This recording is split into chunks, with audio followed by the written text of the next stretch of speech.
1절부터 10절까지 말씀을 합독으로 봉독하겠습니다.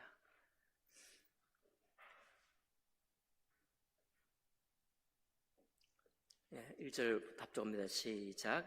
이스라엘 자손이 자기들의 성읍에 거주하였더니 일곱째 달에 이르러 모든 백성이 일제히 수문 앞 광장에 모여 학사 에스라에게 여호와께서 이스라엘에게 명령하신 모세의 율법책을 가져오기를 청하매 일곱째 달 초하루에 제사장 에스라가 율법책을 가지고 회중 앞 곧 남자나 여자나 알아들을 만한 모든 사람 앞에 이르러 수문 앞 광장에서 새벽부터 정오까지 남자나 여자나 알아들을 만한 모든 사람 앞에서 읽음에 뭇 백성이 그 율법책에 귀를 기울였는데 그때 학사 에스라가 특별히 지은 나무 강단에 서고 그의 곁 오른쪽에 선자는 마띠디아와 스마와 아나야와 우리야와 힐기야와 마아세야요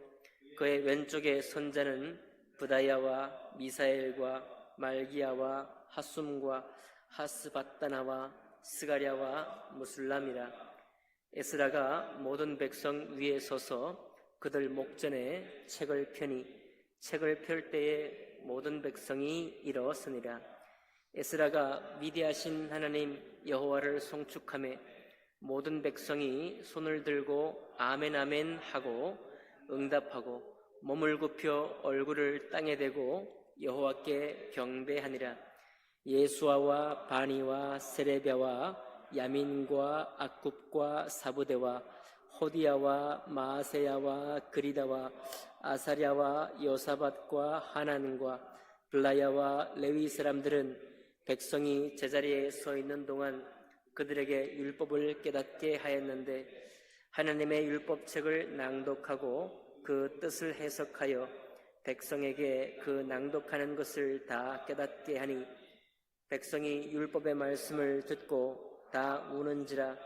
총독 느헤미야와 제사장 겸 학사 에스라와 백성을 가르치는 레위 사람들이 모든 백성에게 이르기를 오늘은 너희 하나님 여호와의 성일이니 슬퍼하지 말며 울지 말라 하고 느헤미야가 또 그들에게 이르기를 너희는 가서 살진 것을 먹고 단 것을 마시되 준비하지 못한 자에게는 나누어 주라. 이날은 우리 주의 성일이니 근심하지 말라.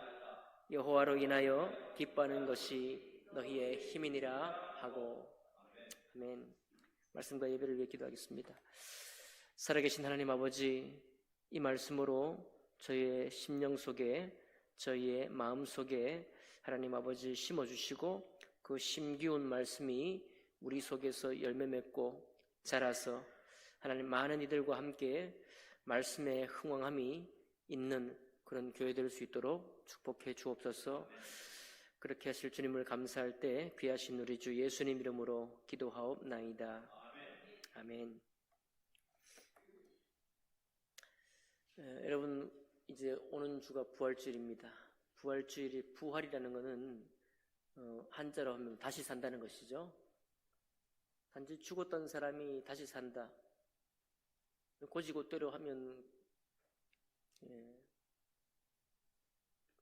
단지 다시 산다는 것이지만 사실 그 뜻은 죄에 대해서 죽은 사람이 하나님께 대하여 다시 산다는 뜻이 되는 것입니다. 우리가 죄된 몸으로 우리의 죄를 주님 앞에 시인하고 회개하고 다시 죄의 종로로서 사는 것이 아니라 이제 하나님께 대하여 하나님의 선한 말씀을 위해서 하나님의 의의 말씀을 향해서 우리가 다시 산다라는 뜻이 되겠습니다. 부활을 산다는 것은 단순한 다시 삶이 아니라 하나님을 위해 하나님께 대하여 다시 산다는 말씀인 것이죠. 오늘 느헤미야 이 8장은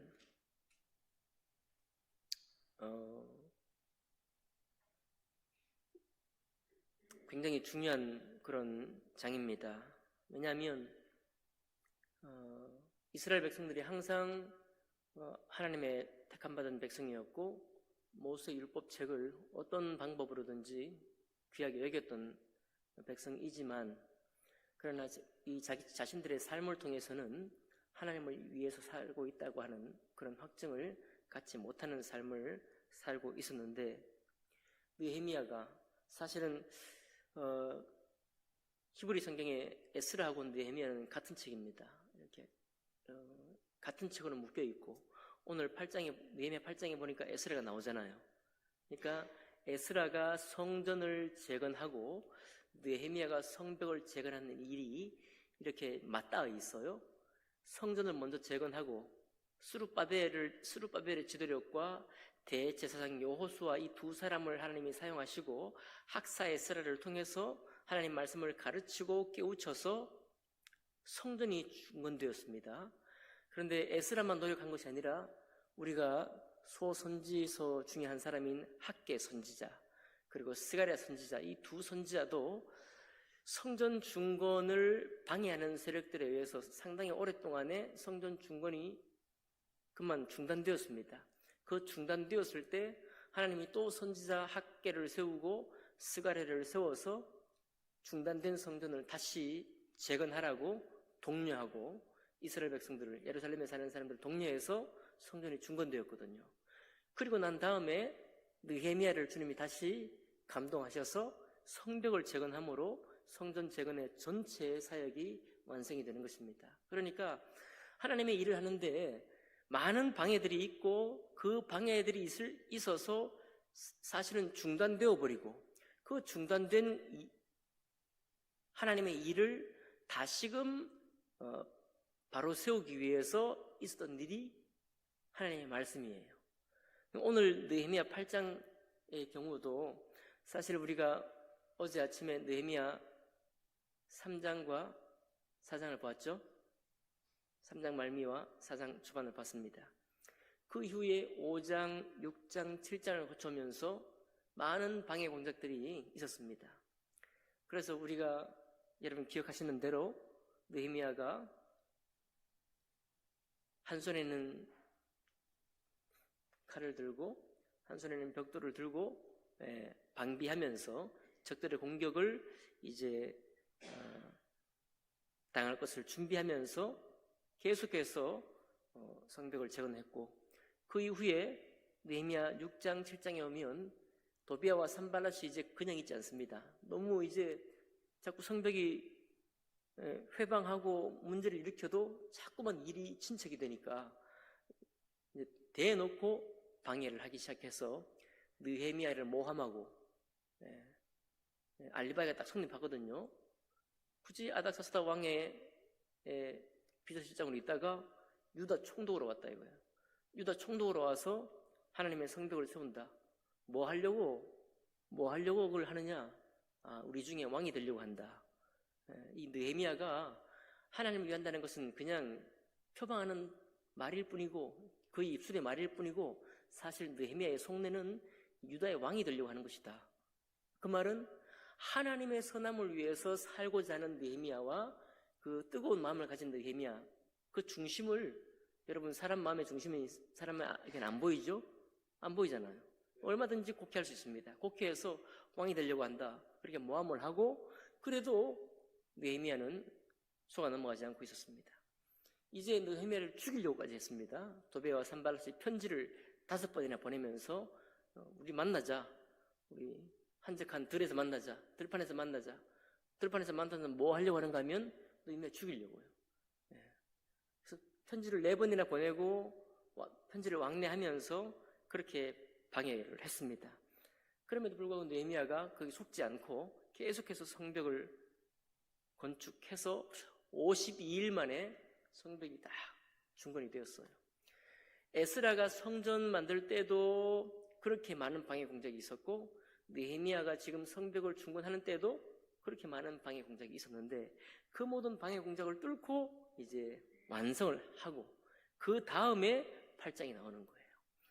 여러분, 부활의 삶이라는 것, 또 교회가 새롭게 된다는 것은 정말 그냥 될 수가 없습니다.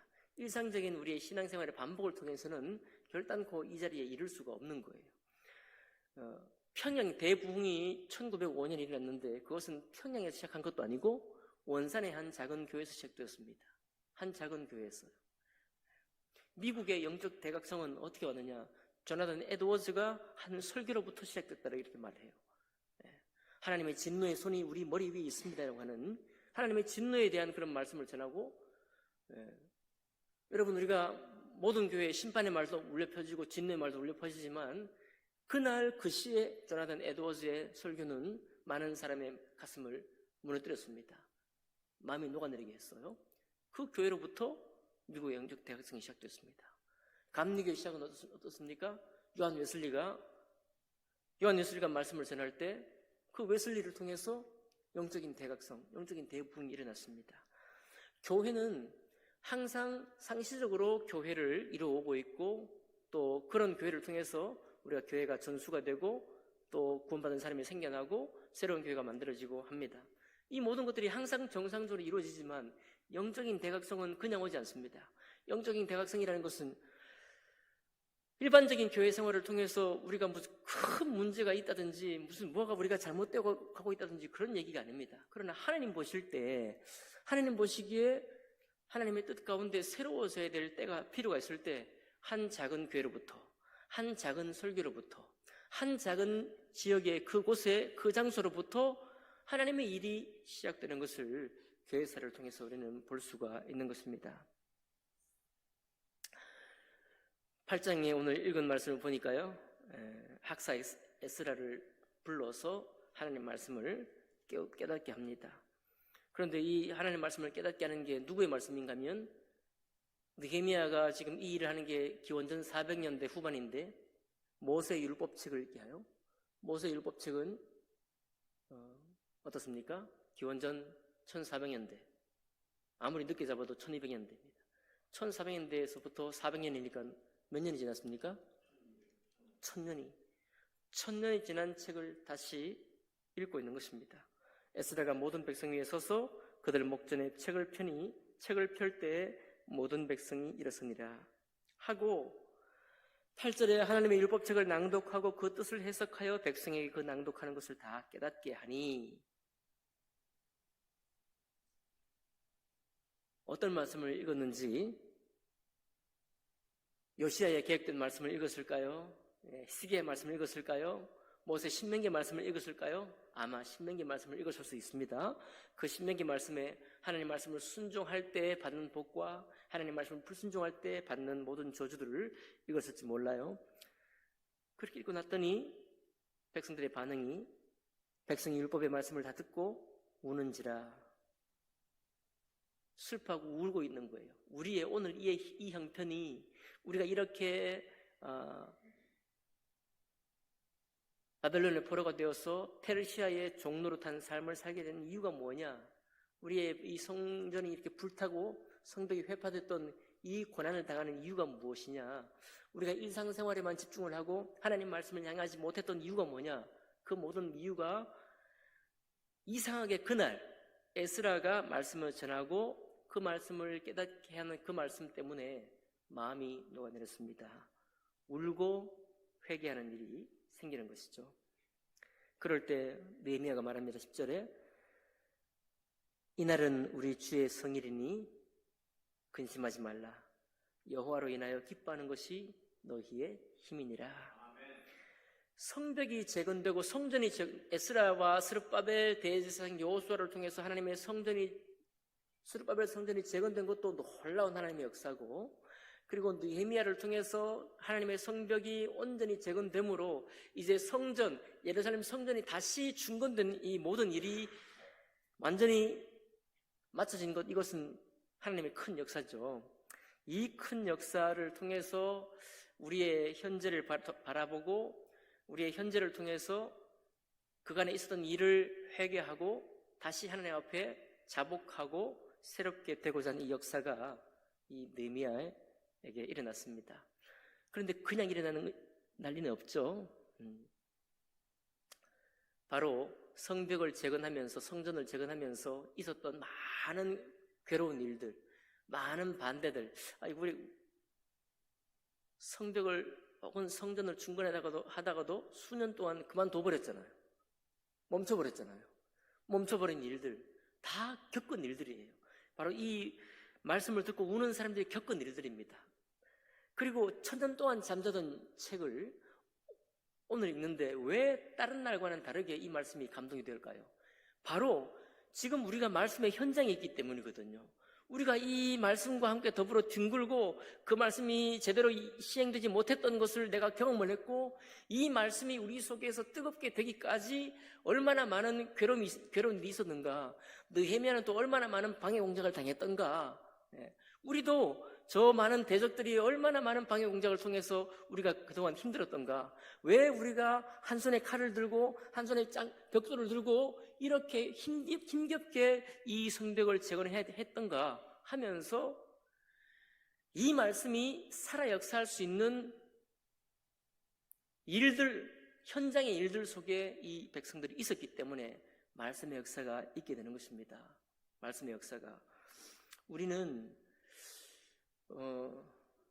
전국 친교회를 우리가 은혜 가운데 했습니다.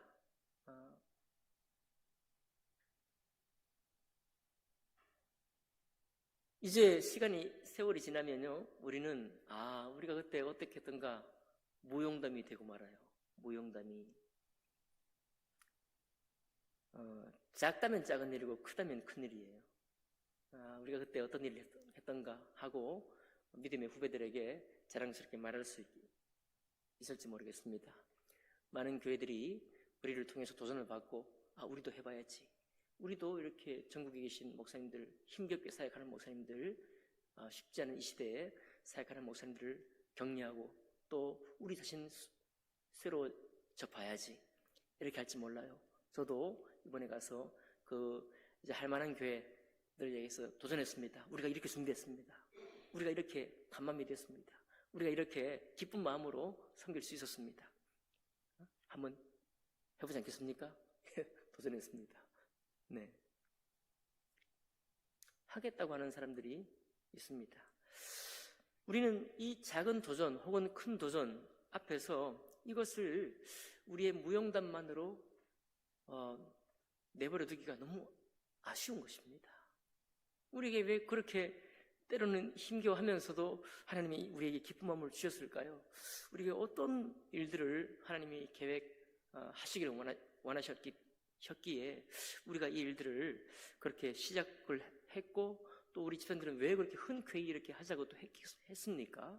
왜 우리는 그렇게 이 3년 동안에, 짧게는 2달 반 동안에, 아주 더 짧게는 이 3박 4일 동안의 기간 동안에 우리는 왜 그런 마음을 하나님 우리에게 주셨을까요?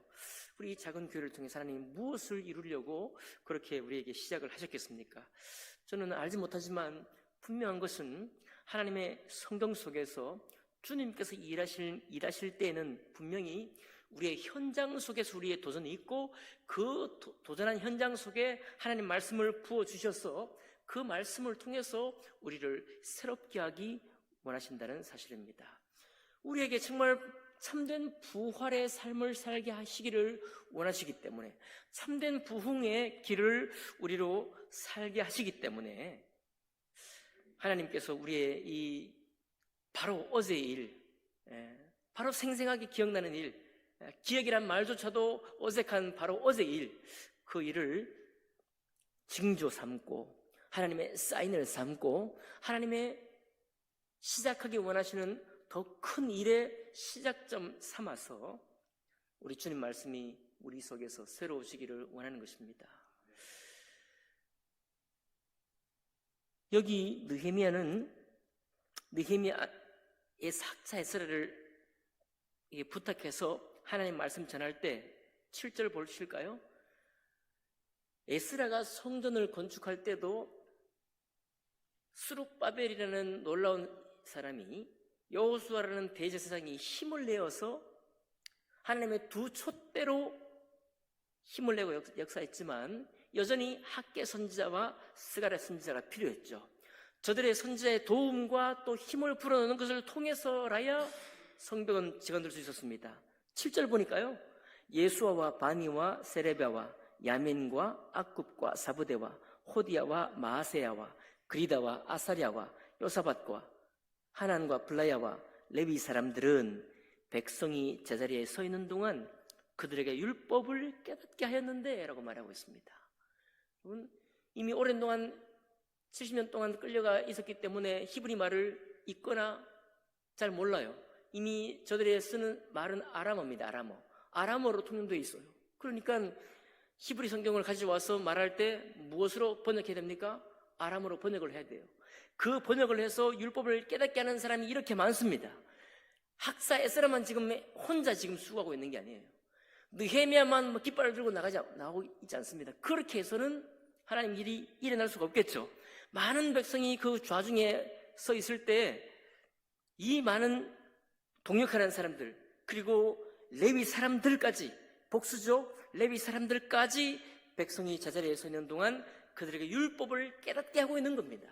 함께 먼저 깨달은 사람이, 먼저 느헤미야와 함께하는 사람이, 먼저 에스라를 깨달은 사람이 성전을 재건하고 성벽을 중건하는 이 일을 그냥 우리가 이루었다 하고 끝내고 있지 아니하고 하나님께 대하여 다시 살기 위해서 이 말씀이 우리 속에 살아 역사하기 위해서 그 말씀을 깨닫는 일에 이들이 참여하고 있는 것입니다.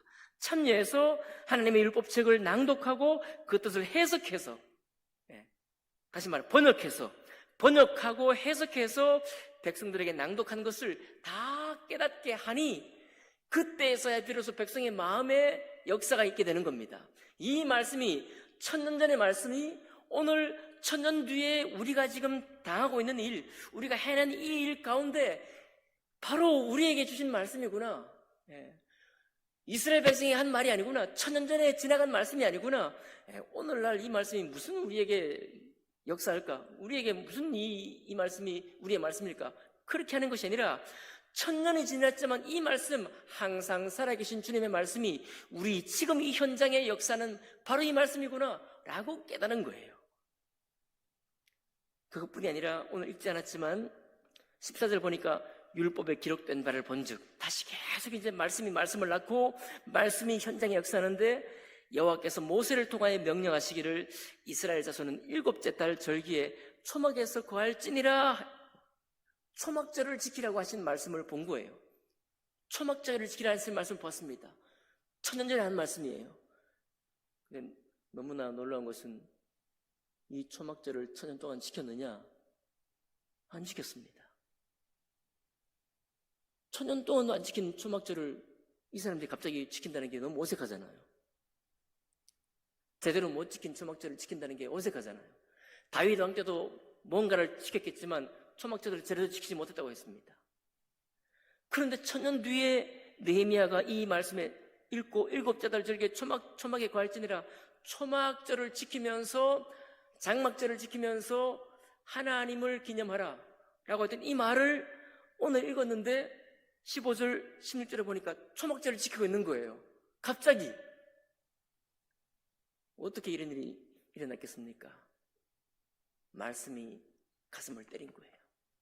말씀이 현장 속에 역사한 겁니다. 이 말씀이 1000년 동안 잠자는 말씀으로 그때도 안 지켰고 지금도 안 지켰는데 우리가 뭐 이거 지킨다고 뭐 되겠냐 이렇게 하는 게 아니라 그 말씀이 감동이 된 겁니다. 성령께서 그 말씀을 감동시켜버린 거예요. 그러니까 1000년이 지난 이후에 이 말씀 앞에서 아멘 아멘 하고 하나님을 기뻐하면서 주님 말씀에 부흥이 일어난 것입니다. 주님 말씀을 향한 부활이 일어난 거예요. 오늘 우리는 4번째 아침을 맞이하고 있습니다. 우리의 소망은 우리가 이 부활주의를 맞이하면서, 이 부활의 주간을 맞이하면서, 그리고 우리의 남아있는 신앙의 삶을 우리가 생각하면서 우리가 언제 영적 대각성이라는 것을 책에서 보고 영적인 대부흥이라는 것을 역사 속에 이미 여러분 있어 왔지만, 이미 원산 대부흥도 보았지만은 또 원산 대부흥을 다시 일으키자고 100년이 지난 이후에, 120년이 지난 이후에 각 교회들마다 혹은 전국 여러 교단에서 외쳤지만은 잠깐 외침으로 지나가 버린 이 모든 일들을 우리가 기억하고 있습니다. 어떻게 우리가 그것을 꿈꾸겠습니까? 우리는 이것이 대대적으로 어떤 일이 일어나는 것이 아닙니다. 작은 한 지역, 한 교회, 한 말씀, 한 곳으로부터 시작하는 것이죠. 시작하겠습니까? 네. 내일 우리가 이번 주간에 우리의 신앙이 끝난다고 한번 생각해 볼까요? 우리 신앙이 갑자기 멈추고 내 생애가 끝난다고 생각해 봅니다. 생각해 보고, 그리고 우리의 신앙은 얼마나 주님 앞에 자랑스럽고 영광스러운 신앙인가라고 그런 생각을 해볼 때,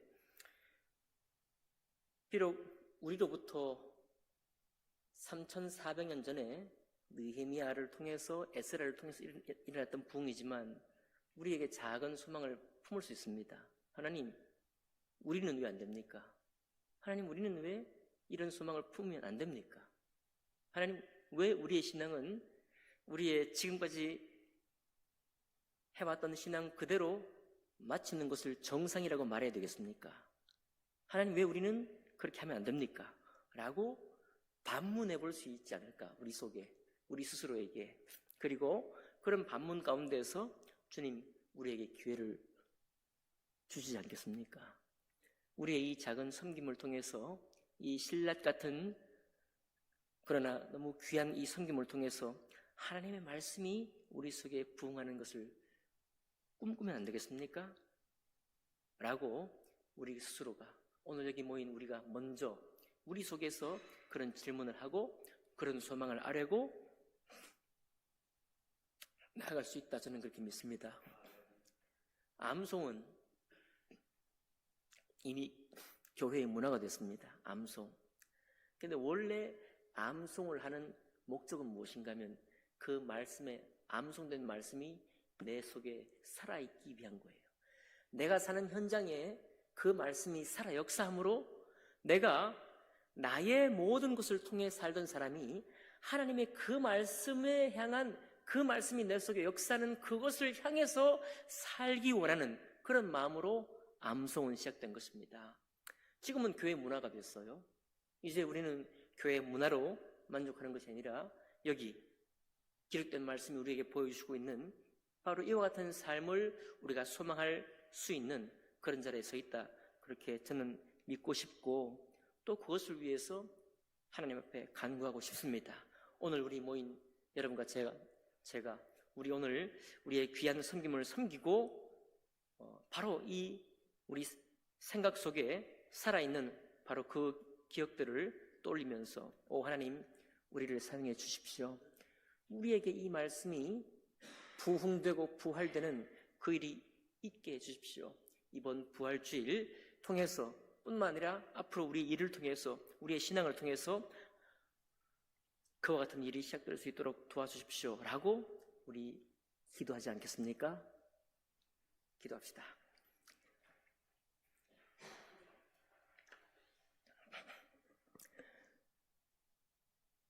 예, 우리 하나님 앞에 구할 때 그렇습니다. 우리의 신앙은, 우리의 신앙의 삶은 무슨 문제가 있어서 우리가 구하는 것이 아닙니다. 우리가 무슨 잘못 가고 있기 때문에 어떤 것을 구해야 되는 것도 아닙니다. 그러나 분명한 것은 하나님의 말씀의 역사가 어떤 것일 것이다.